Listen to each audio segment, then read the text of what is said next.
You know, Larry, I'm not sure I'm encouraged by this rally. I mean, everyone, at least who's long a market, likes to see stocks go up, but for the right reasons. This is for the weirdest of reasons. What do you think? It really comes down to lack of transparency and confusion. And investors don't like a lack of transparency, and they don't like confusion. And in this particular case, that confusion is related to what is the Federal Reserve going to do? Where is that interest rate policy going to be? Investors are coming back from the summer. They're looking around. They're scratching their heads. They're seeing an economy, and it doesn't take a genius to know this economy is barely growing, right? 1% GDP in the second quarter. That's not growth. Yet the Fed's taken on $4.5 trillion onto their balance sheet to accomplish that meager growth. So people are saying, you know what, maybe this policy isn't working. Maybe it's time to try something different to help the middle class in this country and move on from a failed policy. And you know what? Fed governors were starting to agree with that on Friday. You had Dennis Lockhart, you had Boston Fed Eric Rosengren, you had Vice Chair Stanley Fischer, all sort of implying that maybe it's time. But today you get a reversal, so you get a reversal in the sectors doing well. The dividend payers, interest rate sensitive stocks, the stocks that are so dependent on low rates, all recovered today, reversing all that anxiety from Friday. That's not a good market. That's not healthy. That's an anxious and dependent market on the Fed. You know, Donald Trump has always bemoaned, Charlie Gasparino, as you reported consistently and astutely, on this notion that the Fed rules this recovery and these markets, and I don't know if that's such an encouraging thing, right? Yeah, I mean, I think this is a hyper politicized Fed. I mean, I criticize Donald a lot about certain economic policies, but one thing you should hear what he says about you. You know, take your best shot, pal. But I would say this: what he's on about is that this is a market that's being propped up by Janet Yellen, who's a liberal that's appointed by President Obama, and I believe for the only purpose is to make sure that his legacy, which he has one really good legacy, economic legacy since being president, it's not unemployment, because we know that underemployment is way up.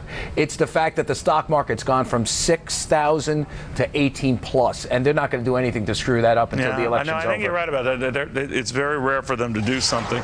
But, you know, right now, Larry, we're looking at this and wondering what happens next week. If you were a betting man when the Federal Reserve meets, do you think they raise rates or just leave things the way they are? The Fed is long overdue in the need to raise rates. And I think this economy would do much better had the Fed raise rates, because you start encouraging really bad behavior. People start buying houses they can't afford. Companies stop building plants and equipment like they've been doing and instead just buy back their stock. So I think the Fed's not stupid. They know it's time to raise rates, and that's why we're hearing this. However, they don't want to be political. And by not being political, they are being political. That's a very good point. By not being political, they are being political. And then, Charlie, we have the wild card here of this situation with Hillary Clinton. And you mentioned something interesting at Fox Business, which if you folks at home don't have, then demand it. Otherwise, you're really going to be in a fog. But one of the points you were mentioning is that markets abhor uncertainty. And you weren't taking political viewpoints on this, just to say that leads to uncertainty. Right.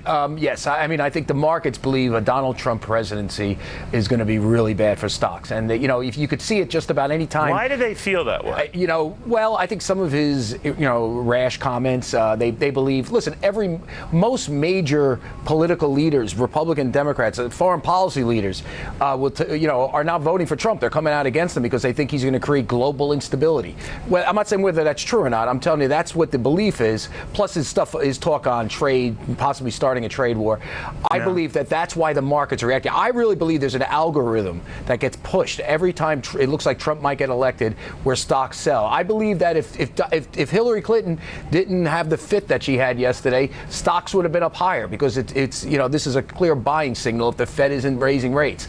So you're taking it from the premise of just, and real quickly, I don't know, Larry, how you feel about that. Anything uncertain, the market sort of gets skittish about, and then you're into the unknown territory, right? Absolutely. That's right. That's right. Look, hey, polls are very, very tight. You get a big market rally today. So I think Charlie was right. That's the way it was. But now the markets are changing. There's a new Donald Trump out there. The campaign is very, very tight. It's a much tighter race than anyone anticipated. And this market rallied today with a sense of optimism. Maybe it's not the healthiest of all rallies. Maybe it's a dependence on the Fed. Whatever reason, the market did rally today as we've got very tight polls. Gentlemen, I want to thank you very, very much.